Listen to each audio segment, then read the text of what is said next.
Hey friends, Ted Danson here, and I want to let you know about my new podcast. It's called Where Everybody Knows Your Name, with me, Ted Danson, and Woody Harrelson, sometimes. Doing this podcast is a chance for me and my good bud Woody to reconnect after Cheers wrapped 30 years ago. Plus, we're introducing each other to the friends we've met since, like Jane Fonda, Conan O'Brien, Eric Andre, Mary Steenburgen, my wife, and Flea from the Red Hot Chili Peppers. And trust me, it's always a great hang when Woody's there. So why wait? Listen to Where Everybody Knows Your Name, wherever you get your podcasts. Now streaming on Hulu. It's a serial killer case. He's the Dahmer you've never heard of. I definitely felt the presence of evil. But did he act alone? Now, finally. Not many people live to tell about their involvement with the serial killer. The one man who helped break the case. Never before a face-to-face interview with the camera. Why now? Let me ask you, what do you think? Am I the evil culprit, the accomplice? I'd like to know how the audience views me. The Fox Hollow Murders, Playground of a Serial Killer. Now streaming on Hulu.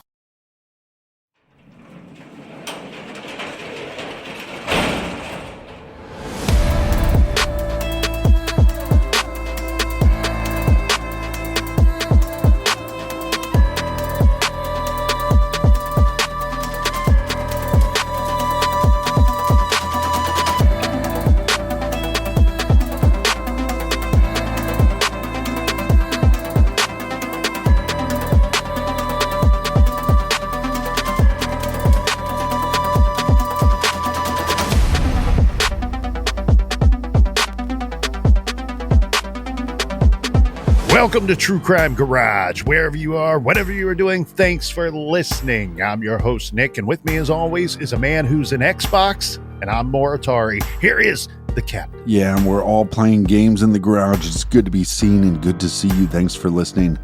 Thanks for telling a friend. Today, I am quite excited about this one right here, Captain. This week, we are featuring My ChemTrail Romance by the good-natured brewers over at Dankhouse Brewing Company. This is a terrific, hazy New England IPA, dry roasted with a blend of 4 hop varieties. ABV 7.1%, garage grade 4 out of 5 bottle caps. And let's give some thanks and praise to our good garage friends for helping us out with this week's show. First up, a shout out to Vicky from Fife in Scotland. And a big We Like Your Jib goes out to Amy in Nash Vegas, Tennessee. Here's a double-fisted cheers that goes out to Josie and Gray from Beaverton, Oregon. And another We Like Your Jib goes out to Linda in Nashville, Tennessee. And last but certainly not least, we have a big cheers from us to Eric, but also it's a cheers to Eric in Kansas City from his garage listening buddy Joel in Tampa, Florida. Everyone we just mentioned helped out our garage show. Some of them are Marines, by the way, so thank you for your service. And thank you to everyone who has contributed to the beer fund. Yeah, BWERUN, Beer Run. For everything true crime, check out truecrimegarage.com and make sure you sign up on the mailing list. And Colonel, that's enough of the business. All right, everybody gather around, grab a chair, grab a beer. Let's talk some true crime.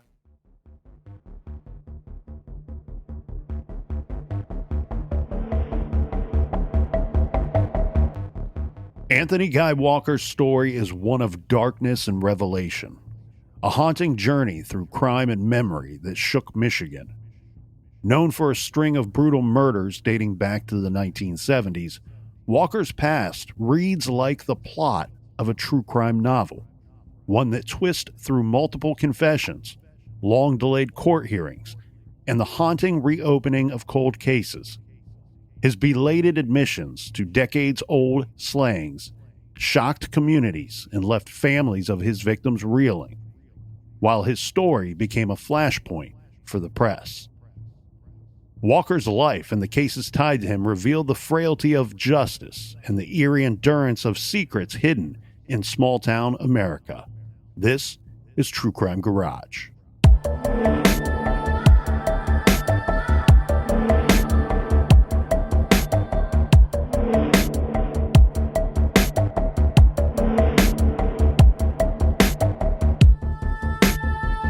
Adrian, Michigan, a small city in Lenawee County, This is in southern Michigan, not too far north of the Ohio state line. Another city that we will be discussing as well this week is Blissfield, which is near Adrian. Blissfield is southeast of Adrian, so even closer to Ohio. Now, in the 1970s, early 1980s, this was a community deeply rooted in its agricultural and industrial heritage, with a population of around 20,000 at the time. Adrian maintained a tight-knit atmosphere typical of many Midwestern towns. The economy in Adrian and surrounding Lenawee County during this period was characterized by a mix of manufacturing and agriculture factories, such as those producing automotive and other heavy machinery. This was a big part of the region's economy at the time. Now, the city had a relatively modest yet active social scene. Community events like fairs and local sporting events were central to the social life of the Adrian residents at the time.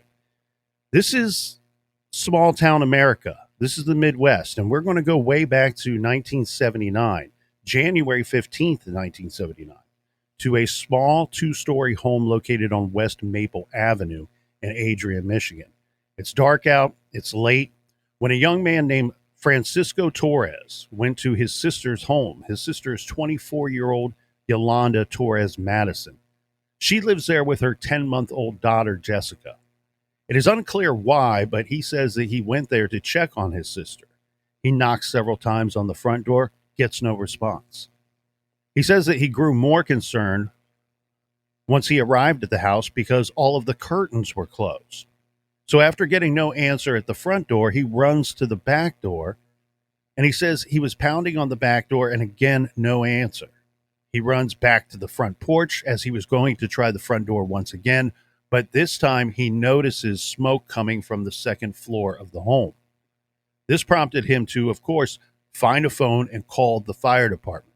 The fire department is able to quickly extinguish the fire, but the real horror of this story is when they go inside the house to try to find and remove any of the occupants, they locate 3 dead in a small bedroom on the second floor. The deceased are 24-year-old Yolanda Torres Madison and her 10-month-old daughter, and another woman.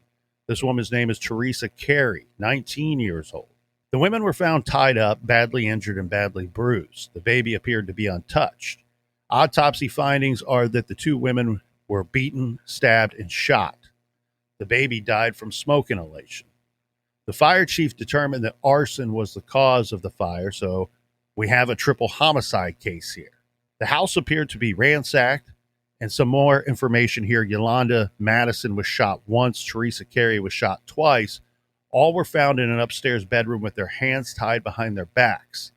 The Lenawee Medical Examiner Office spokesman said that the women also bore knife wounds but died of the gunshot wounds. Their bodies were not burned. The baby in the crib died of smoke inhalation, bearing no other wounds.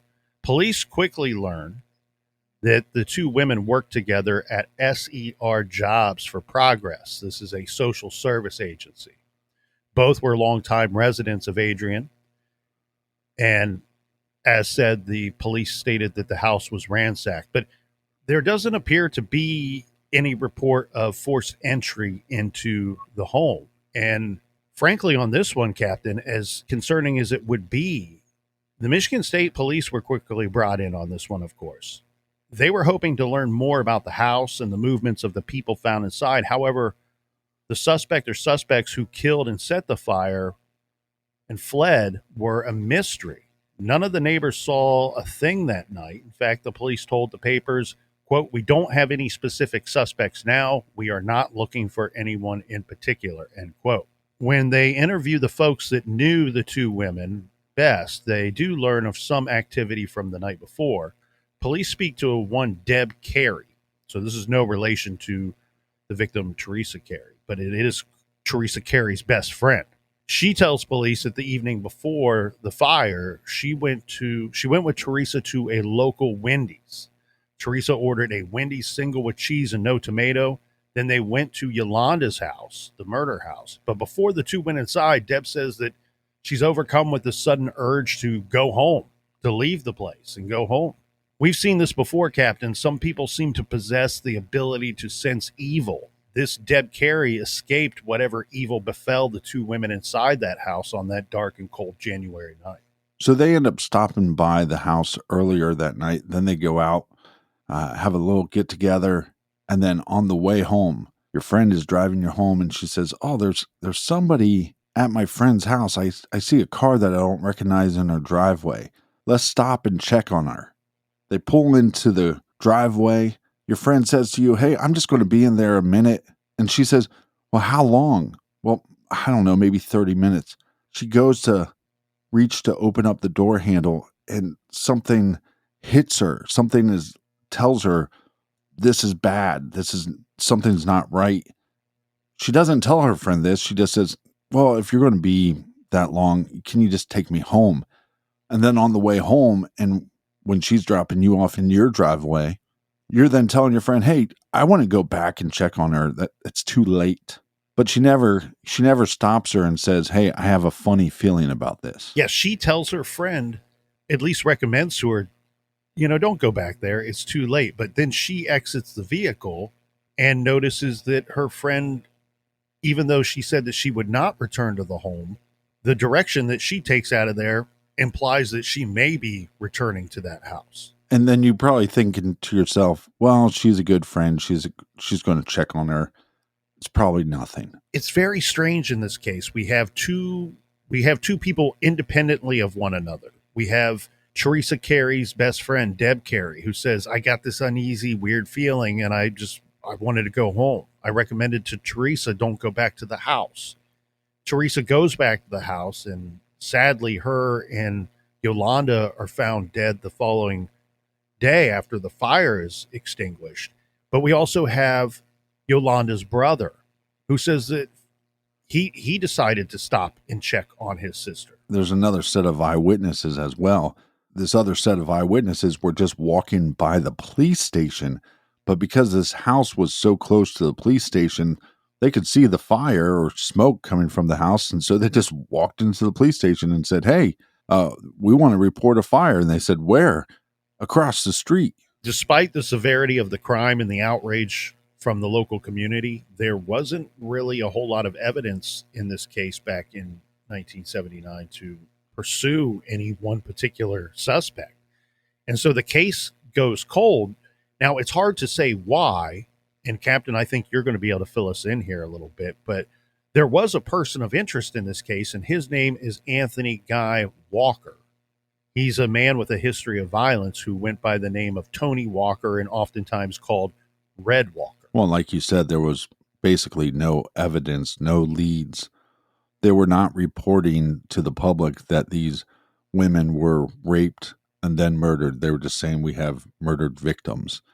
And I think some of the people, local people, didn't know, were these victims that were actually killed or were they killed because of the fire? Because obviously the locals know about the fire. But a couple days after the murders, Anthony comes in with his girlfriend / baby mama to the police station.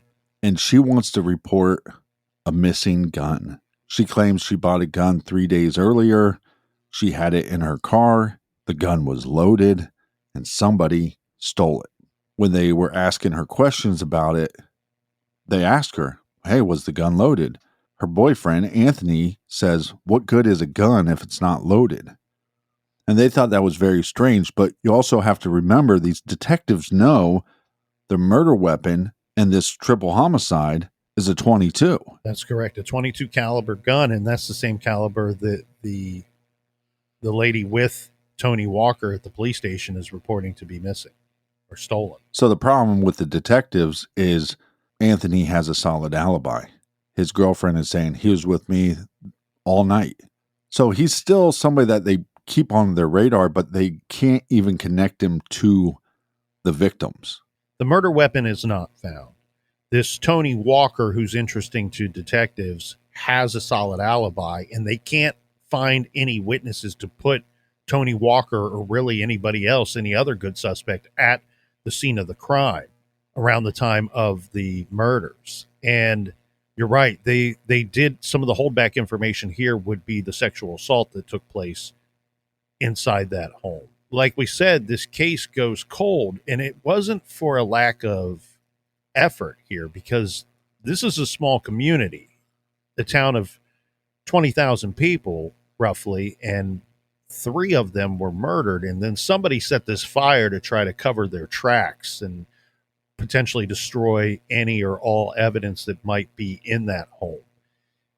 The case goes cold, but let's investigate this guy a little bit further, because this Anthony Walker does have a history of violence. And even beyond that, he is interesting because he was a person of interest in an earlier case. So this dates back to September 20th, 1975, when a farmer found a woman's body in his bean field. This is from the local news at the time. Woman's body identified. An autopsy performed at Sparrow Hospital in Lansing identified the body found in a bean field as Arlene Ruth Salcido, age 25, who lived at 615 Dennis Street in Adrian, Michigan. So she's from the same city as this triple homicide. Miss Salcido was reported missing about 1 month prior to her body being discovered. State police in Blissfield stated that it will be a couple of days before the complete results of the autopsy would be available. Now, later, what we're going to end up learning here, Captain, is not a whole lot in Arlene's murder, because she had laid in that field, they believe, for that entire month, that 1 month that she was missing. And due to the time that took place, and they couldn't really confirm exactly how she was killed.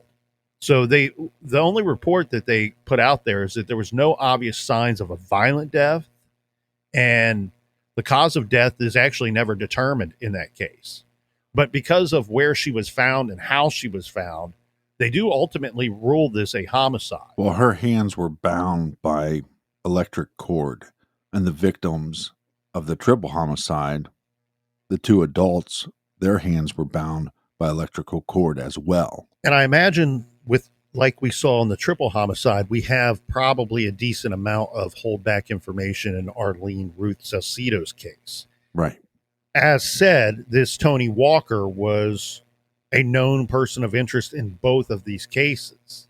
At the end of 1975, Tony Walker is arrested in a completely separate incident. This is for kidnapping and raping a woman in Adrian, Michigan.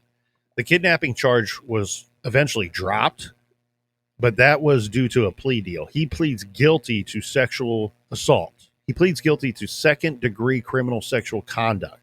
He receives a prison sentence, but he is paroled in early January 1979. The women in the house fire were killed January 15th. This is days after he is paroled. Now, just days into the investigation of this triple homicide, Tony Walker picks up 3 high school students who were skipping school in Adrian.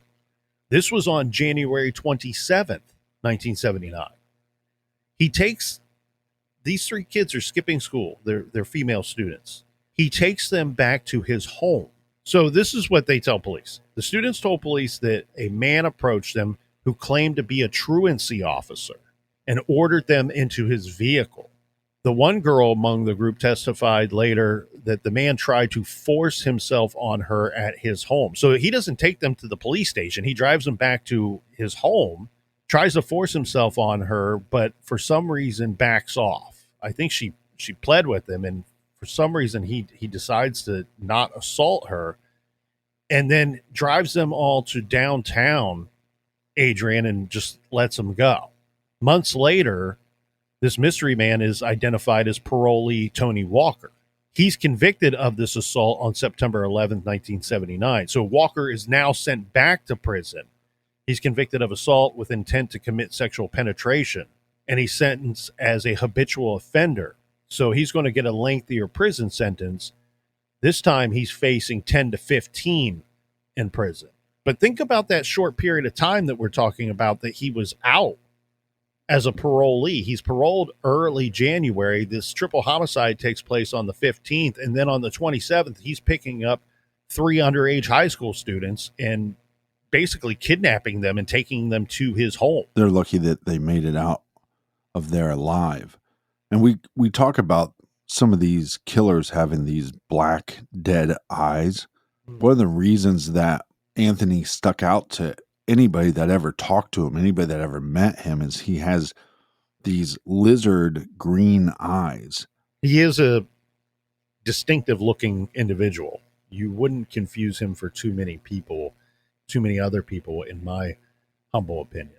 This case is interesting but strange. It's a weird case where some of the information here is lacking as far as the general public goes.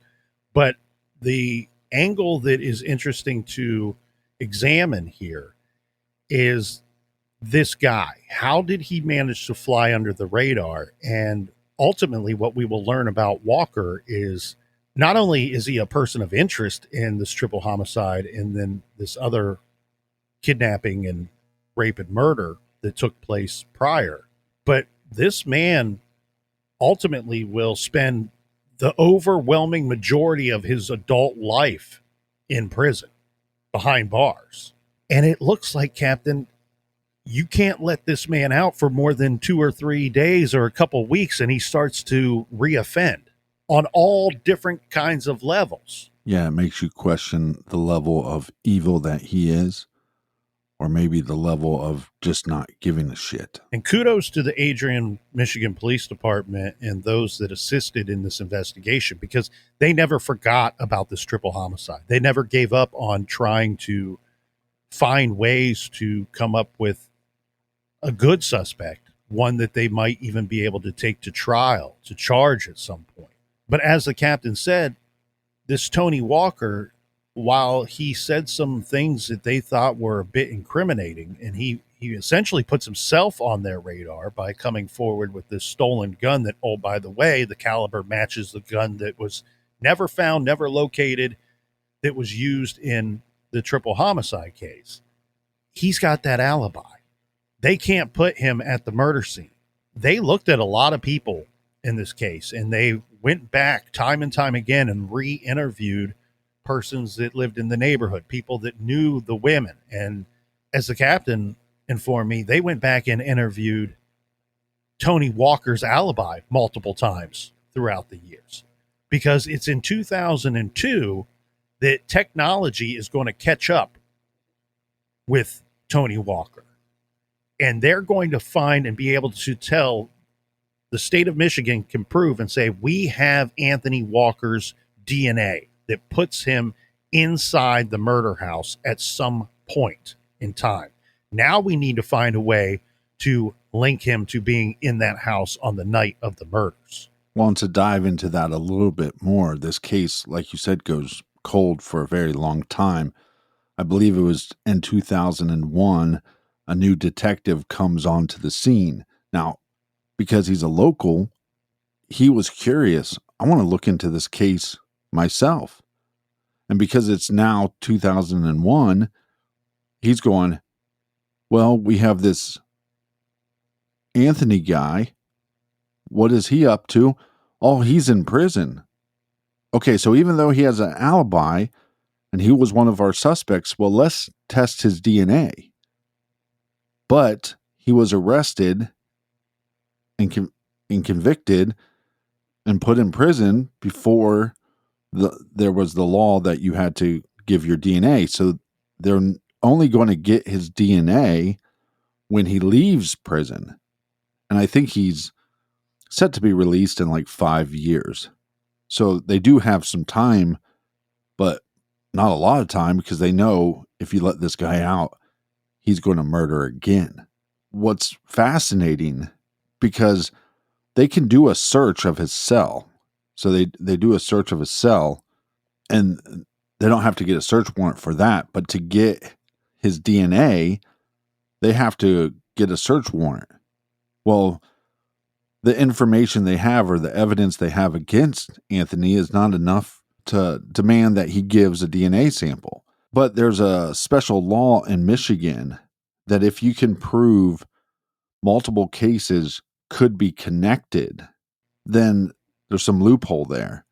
So basically they go, well, we think he's responsible for this triple homicide, and we also think he's possibly responsible for this kidnapping and murder that happened years before. That's how they're able to get the search warrant to get his DNA and to get a hair sample from it.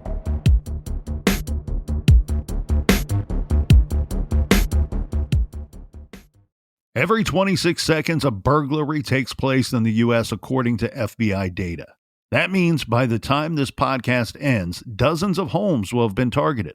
Protect your home before it's too late with SimpliSafe's proactive security system. SimpliSafe helps to stop threats before they even have the chance to break in.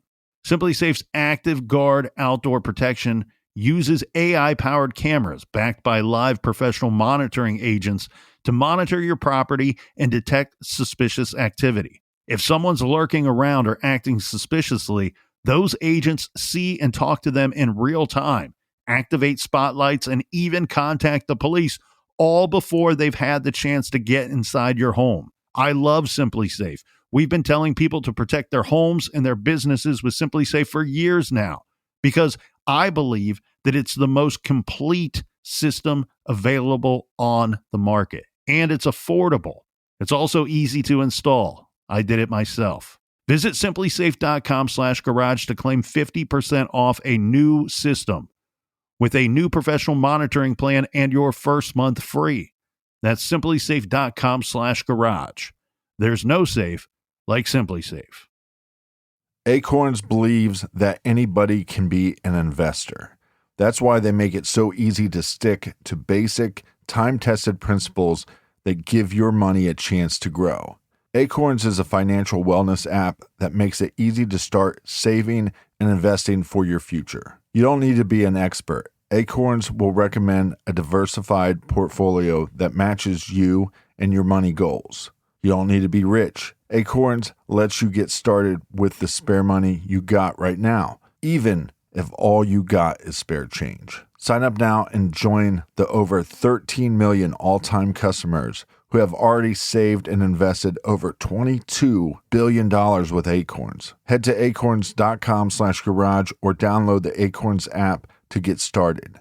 Paid non-client endorsement compensation provides incentive to positively promote Acorns. Tier 2 compensation provided. Investing involves risk. Acorns Advisors, LLC, an SEC-registered investment advisor. View important disclosures at acorns.com/garage. Start saving and investing with Acorns. Check out acorns.com/garage today.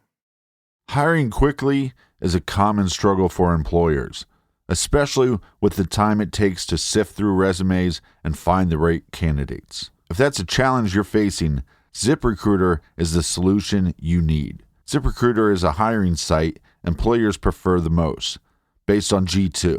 Their advanced matching technology quickly connects you with top talent, saving you both time and money. In fact, most employers who post on ZipRecruiter find a quality candidate within the first day. Plus, you get ZipRecruiter's pre-written invite to apply message to personally reach out to candidates who would be perfect for your job. So relax, employers, and let ZipRecruiter speed up your hiring. See for yourself. Just go to ZipRecruiter.com/garage right now to try it for free. That's the same price as a genuine smile from a stranger, a picture-perfect sunset, or a cute dog running up to you and licking your hand. Again, that's ZipRecruiter.com/garage. ZipRecruiter, the smartest way to hire. Well, it's officially too cold to do anything. The upside, you can cocoon yourself in soft and cozy Bombas socks, slippers, and underwear all winter long. The secret is in their fabrics. We're talking about the good stuff, like merino wool, which feels as cozy as a ski lodge. But if you want to brave the cold on the slopes or on a snowy run, Bombas has athletic socks built for that too. But it doesn't matter which Bombas you get, because every Bombas item gives back. For every item you purchase, Bombas will donate another item to someone facing homelessness. I love Bombas because of the quality. Bombas are comfy and cozy, but also heavy duty. These socks are built to last. My fave is Bombas athletic socks with a soft feel and the perfect firm fit. So try Bombas now. Head over to bombas.com/garage and use code GARAGE for 20% off your first purchase. That's BOMBAS.com/garage. Code GARAGE at checkout.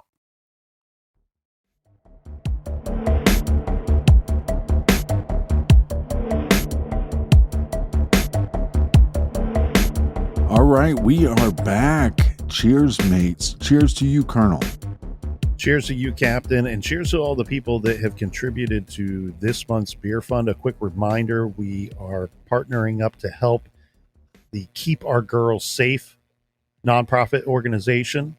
For the month of February, every person that donates to the beer fund, all the beer fund donations are going to Keeping Our Girls Safe. And we do have some random prizes that we will be giving out at the end of the month that we have spoke about on our last couple of shows. So cheers to everybody that has contributed to the beer fund and helping us to help keep our girls safe. This investigation, Captain, like I said, it wasn't due to a lack of effort that they had a cold case on their hands. Yeah. Now, what we do know is that over the years, the case got extremely complicated because of all of the effort that went into working this case, because of the number of witnesses and the volumes of police reports written over the years. They end up with more than 300 witnesses that were spoken to and named in 3,000 pages of police reports and reports by police that made their way to this giant police cold case homicide file. In the early 2000s, it's DNA that opened up the door for the investigators to start really honing in on Anthony Guy Walker. And as you said, he's already in prison. But detectives have a problem, though. We have his DNA. He raped these victims, but because he has a solid alibi, if he's smart enough, all he has to say is, well, no, I had sex with them and it was consensual, and I have an alibi for the time of the murders. A little more on his timeline here. So we know that Anthony Walker, or Tony Walker, was released from prison in June of 1993, but of course he only remained free very briefly. He was charged with a violent sexual assault that occurred in December of 1994 in Wayne County, Michigan. Eventually, he's convicted of 2 counts of first-degree criminal sexual conduct using a weapon and was sentenced to life imprisonment with a concurrent 15 to 30-year prison term. This is, as said prior, he's a habitual offender. Michigan, the state of Michigan, has already labeled him as such. And what have we seen time and time again from this individual is if you let him out of prison, he will reoffend. On a long enough timeline, he will reoffend, and this guy really doesn't even need that long of a timeline. Now, DNA tests put Walker at the scene of the 1979 Carrie Madison murders. Adrian police detectives opened a new door to decide to take these, when they decided to take the victim's clothing and other evidence that they collected inside that home to the Michigan State Police Laboratory for DNA testing. This is going to take a lot of time here to break this man down, and more importantly, to break down his alibi that was maintained by his girlfriend for all of these years. Yeah, I believe this guy's a complete psycho, because not only was he raping and killing individuals outside of prison, but during that search of his prison cell, like I was talking about, they found a huge list of the different men that he was either assaulting or that they were allowing him to do things to them in order for him to protect them. Tony Walker, from my understanding, Captain, never threatened his girlfriend, never told her to, I don't know that he threatened her, but she eventually changes her side of the story and says, and admits to police, no, he wasn't with me. Let's dive into that real quick, because this is what's important. There's all these little pieces that add up, and sometimes the hands of justice move very slowly. And in this case, they move like quicksand slow, right? I don't know why they call it quicksand when it's slow. In the 80s, it felt like every action TV show, there was always the threat of quicksand. Yeah, here, grab the stick. Hero. Grab the stick. But it's very, very slow and very slow in this case, too. So like we said, you have this triple homicide, and then you have the kidnapping and homicide that happened a couple years prior to the one in 1979. So by them connecting those two and saying these are similar crimes, we think these were the same offender, they were able to get his DNA. So that puts him at the scene of the crime or puts them in contact with these victims. But he has a solid alibi. But during the search of his prison cell, they find a list of men that, again, they were trading sexual favors for his protection. So they go find one of these guys and talk to him and say, did he ever talk to you about the like murders or crimes? And he basically says, oh yeah, he kidnapped and killed this one girl and left her on a farm.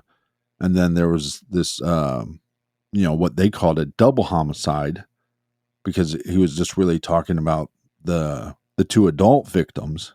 Correct. But Anthony told this, it wasn't his cellmate, but it was his cellmate, if you know what I'm saying. He said to him, I raped and killed these women, and explained how he did it. Well, because they never released that to the public, the detectives at that point now know our hunch and our evidence, the DNA evidence, is as good as gold, but we still have the problem of the alibi. So that when they go back and then they present the information to his ex-girlfriend, or it might have been his wife at some point, but it was his child's mother, they can tell that she's scared. They eventually put pressure and say, look, we have enough evidence to put him away for the rest of his life. But the only thing that's holding this up is your alibi. But if that alibi holds up, then he's going to get out of prison in a couple years. And then she changes her tune. She says, well, look, I bought this gun. He took the gun from me, told me not to worry about it. The murders took place. He never told me he did the murders, but he did say, you're going to have to cover for me on my whereabouts. And we'll move a little faster than quicksand here in this story and throughout this timeline here, because it is an extensive timeline. We started in 1975, and this thing goes decades long. Now, one thing we need to clue in here is Daniel Staggs, age 40. Was killed in prison. He was incarcerated for armed robbery. He was stabbed to death and pronounced dead later at the W.A. Foote Memorial Hospital. The incident occurred in cell block 4 of the prison of Southern Michigan, where Tony Walker was serving his sentence at that time for the rape conviction. I couldn't find a list of suspects in this Daniel Staggs prison murder, but I'm guessing anybody serving time with him or access to cell block 4 would be considered a suspect by the corrections and by law enforcement at that time. Right. We go to 2010. After the 2002 detectives get the information about the DNA testing and find his DNA and can prove that his DNA was at this murder house. But it's going to take until 2010 to really start to try to wrap this nightmare up that had been just an open wound for this city of Adrian, Michigan for all of these years. Originally, the way that this works is Tony Walker says, yeah, I know you guys got evidence. I know maybe you got my girlfriend or wife to flip on my alibi, but I didn't do this. He pleads not guilty to the triple homicide.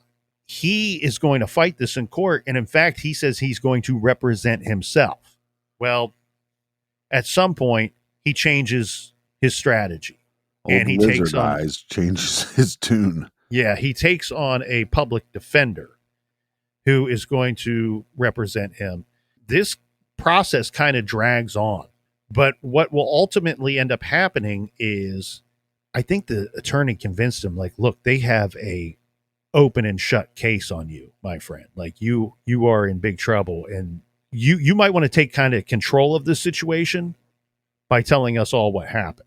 Eventually, he's going to plead guilty to this homicide, but he's also going to plead guilty to several other homicides, some in which he was not even a suspect in those investigations. I think once he knew that his goose was cooked, that it was just time for him to come clean. But what's weird is, before the sentencing, they'll have the victim's family and friends give statements. Yeah. This guy, old Lizard Eyes, as he's getting handed down his sentence, all the detectives, they're like, you wouldn't have known if he was just getting a speeding ticket or getting put away for the rest of his life. That's how nonchalant this guy is. Well, and being told that he's going back to prison is something that he's frankly used to, right? It's not a big shocker to him. He's known all this time he's done these horrible things, but he regularly getting busted.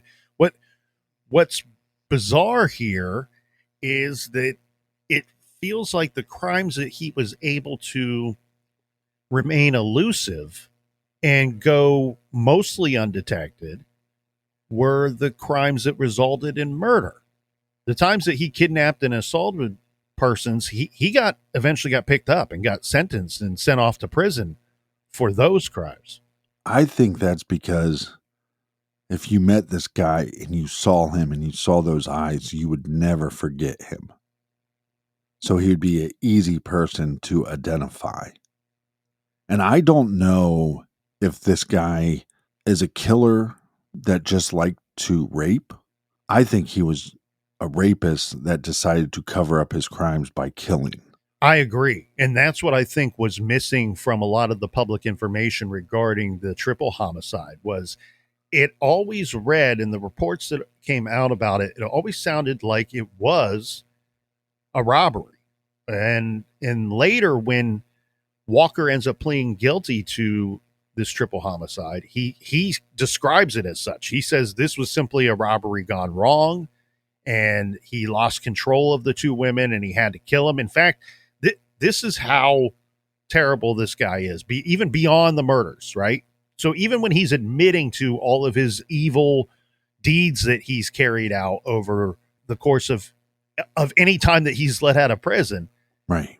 He says, yeah, I killed the two women, but I didn't kill the baby. I didn't even set that house on fire. In fact, he tries to tell police that, no, the brother that came to check on his sister that night, he is likely the one that set the fire that killed the baby. Ultimately, he pleads guilty to these three murders, even though he says, yeah, I'll plead guilty to the triple homicide, but I'm telling you, I didn't kill the baby, didn't set the fire. In a plea deal, which I don't know what he got out of it, maybe, but what he ends up doing is, Captain, is he ends up pleading guilty to the 1975 homicide that we discussed, where Arlene's body was found in the bean field. Right. But he also pleads guilty to Daniel Staggs. Now, this is confusing to me because there's several reports on this Daniel Staggs murder. Some of the reports state that Anthony Guy Walker pled guilty, saying that he committed the stabbing. And then there's other reports that state that he paid someone to kill Daniel Staggs. Right. I'm thinking that it's likely that he, like you said, that he was probably got some favors or somehow somebody paid him to kill Daniel Staggs in prison. But he also admits to killing a guy named Floyd Beatty, who was found shot to death. So March of 1979, Floyd Beatty, this man, he lives in Manchester Township. He opens up his front door and he's gunned down. What we end up learning is that Walker said he was paid $2,000 to kill Beatty, but would never reveal who paid him. It's believed that it was a drug gang that paid him to kill this Floyd Beatty. I'm wondering, I couldn't find the information on what kind of caliber was used to kill Floyd Beatty. I was wondering if the murder weapon was the same from the January triple murder, because this guy's not out for very long. How much access did he have to We know he had access to this one particular firearm. Yeah, it seems like it's common knowledge that Anthony was a drug mule for a time period and then eventually maybe became a hitman for that same drug cartel, if you will. But supposedly when they go to, this is during the time period where he's just a drug mule, and when he goes to the house to buy the drugs, the guy was kind of an old racist white guy and kept calling them boys or something. And that pissed off Anthony. So after they made the drug deal, he came back and shot him.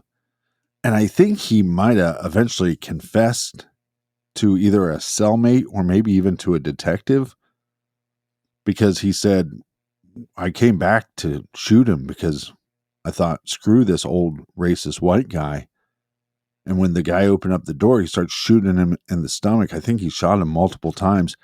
And he said he enjoyed watching how his body flopped and danced around. His public defender was Robert Jameson, who said that Walker decided to withdraw his earlier request to defend himself in the case, stating that he needed an attorney's expertise in dealing with the rules of evidence and court procedures. Jameson's the one that pointed out that this is an unusually complicated case. Well, on top of that, they had to try to determine, well, is this man insane?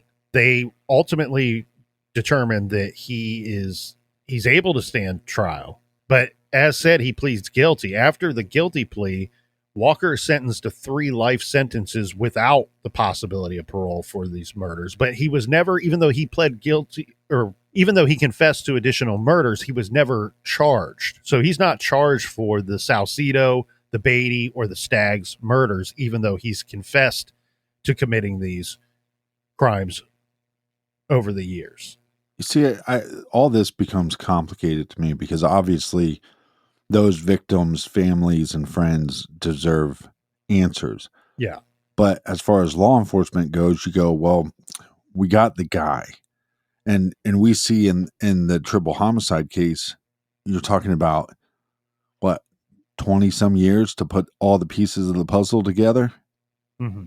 So if in these other cases that he's saying, well, I did it, but if they don't have enough of the pieces to put together, it's like, how much man hour are you going to devote to those cases to try to close them when you know that the guy is behind bars for the rest of his life, plus the rest of his inner demon's life? Well, they'll be able to clear those cases, technically.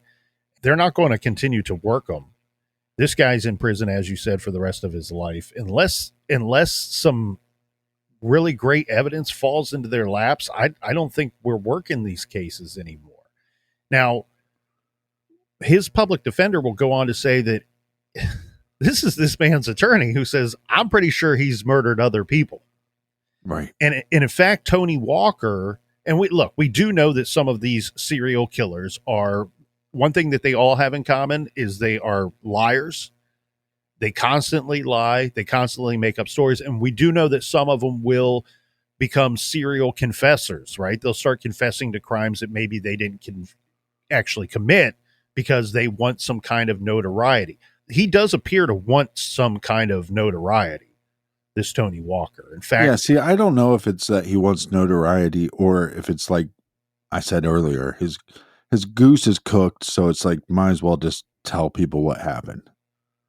And his kill count could be really large because, like I said, I think his motivation is the rape. To cover up the rape, he murders. But if he was a drug mule for a time period, well, was there any murders that took place during that time he was a drug mule? There's one that he talks about shooting the guy in the stomach and watching him flop around like a fish and dance around. But then he's the one that tells cellmates and law enforcement, yeah, well, after I was a drug mule, I became a hitman for that group.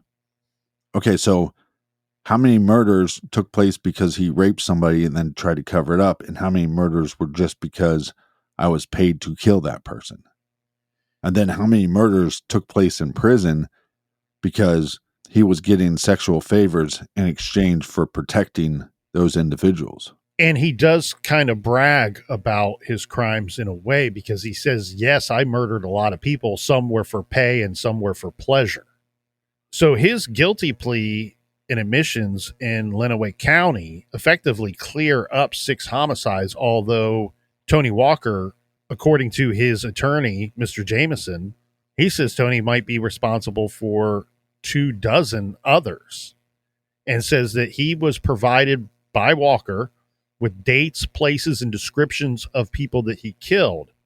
And as the captain said, he said some of these were hired by drug dealers to kill and drug gangs to kill, or others that he chose to murder on his own. Jameson goes on to say this person, Anthony Walker, is more prolific of a murderer than Ted Bundy. Walker killed 7 people before he turned 18, is the claim that Mr. Jameson states. Now, it was difficult. One thing we hope to do when we set out to take a good look at Tony Walker, or Red Walker, is to try to connect him to any other outstanding homicides. I hope that police have some information. Jameson says that he's given this information to the proper authorities to see what they can do with it. My guess here, Captain, is that the information is lacking, or maybe it's similar to some of these cases that he confesses to, but there simply was no evidence. They just may not have any evidence on some of these cases. But let's talk about one here. So there's one case that we might be able to connect him to. And I want to read this. This is straight from the newspaper. So it says, focus shifts to star witness as suspect in rape. This is out of the Detroit News, an article by Ann Sweeney. And it says, the accused killer in a brutal West Side slaying has been freed on bond after a defense attorney convinced a judge that a bite mark linking his client to the murder could have been made instead by the prosecution's star witness. Before his release, Rick Amalsh spent the last 10 months in Wayne County Jail. He was awaiting trial for the murder of his 34-year-old girlfriend, Jane Frey. So investigators said that an imprint of teeth left by the assailant on Frey's left cheek tied the boyfriend to the killing. But perhaps at trial, the strongest evidence to lead to arresting this man was a statement given to police by Anthony Guy Walker. This is Frey's next door neighbor. He lives next door to them. And according to reports, Walker said that he saw the boyfriend's car parked outside of Frey's home and heard an argument in the early morning hours prior to Frey's death. And Walker notified Frey's family of possible trouble and accompanied her mother inside when the mother found the body. And this poor woman had been stabbed 22 times in her chest and neck. The killer left the knife jammed in her mouth. Later, of course, when they find out really what this Walker guy is capable of, the horrific, horrible sexual assaults, rape, murder, kidnapping that this guy has done time and time again, he makes a far better suspect in this homicide case than the boyfriend does. So eventually they release the boyfriend because suddenly he doesn't look so good. Well, I'm going to get a little graphic here, but in the triple homicide, the first victim, after he raped her and she's bound, he raped the victims and then put their clothes back on. He has the victim bound and he places the gun inside of her mouth before he pulls the trigger, which I would say is exactly what you just described with that knife, just with a gun. That is what some would describe as a special kind of evil. I mean, really a unique level of evil. And then in this case, this outstanding case here of Jane Frey, we have the defense attorney for the boyfriend who outwardly says and tells the judge, and the judge must agree because they let the boyfriend out of jail. And he says openly, my client didn't do this murder.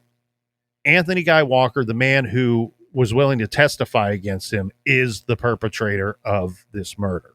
I don't know what else will come of this here, Captain. I don't know. We have an interesting situation. Yeah. Because we have a man who will never be let out of prison. He doesn't seem to have any problem being in prison. He seems to thrive there. He's willing to commit murder while behind bars. If you let him out, he's only out at periods of his adult life. The most it appears that he was ever out at one time was maybe close to 2 years. But he cannot stop himself from committing horrific acts of evil as soon as he's let out of prison. He's paroled in early January. He kills these 3 people on the 15th of January. And oh, by the way, guns down another man shortly after that. Yeah. And then a couple weeks after that, he kidnaps 3 teenagers. I mean, this is a whole different level. And I think it's actually interesting that his attorney kind of compares him to Bundy. Because, yes, Bundy, horrible, evil individual. But think about how psycho, how evil, how tough this individual has to be if once he's put into a prison with other animals, he becomes the protector of those animals. That's a psycho.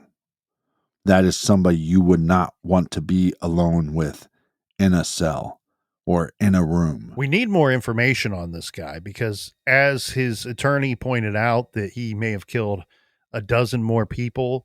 And as said, he's provided as much information as he can to the proper channels regarding statements that his client gave to him.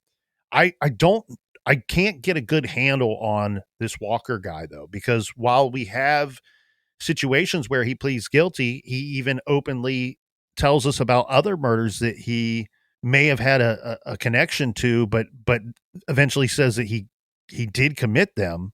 He doesn't obviously admit to everything, and he's lacking in providing details in a lot of these cases. So I don't know how to peg this dude, because it's, do I believe that he committed these other murders, maybe up to a dozen? He's certainly evil enough. He's certainly capable of it. But is he just trying to make a name for himself now that he knows that he's locked away for good?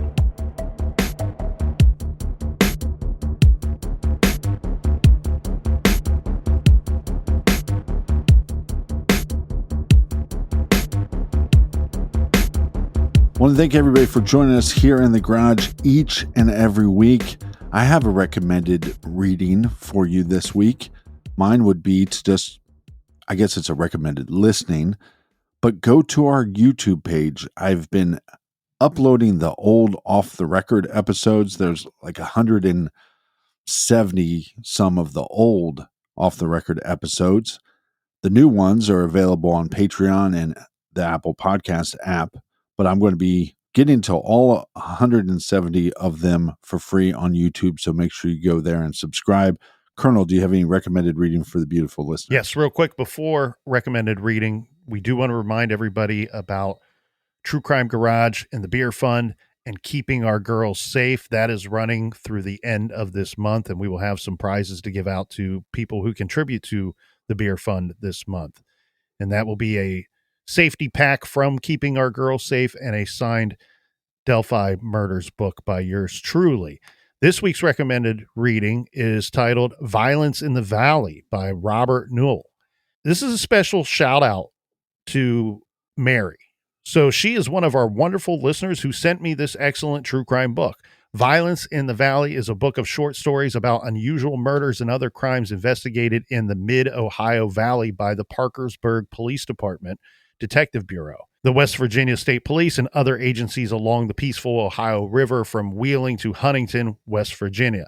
The stories are about the early days of the Detective Bureau through the 1990s and beyond, involving cases of kidnapping, murder, organized crime, mob hits, decapitation murders, drug wars, and other crimes with an unusual twist in many of these stories. So a big thank you to Mary for sending me this book. Check out Violence in the Valley by Robert Newell. You can find that recommendation and many more on our recommended page at truecrimegarage.com. I'd like to thank Mary for sending me nothing. Until next week. Be good, be kind, and don't litter.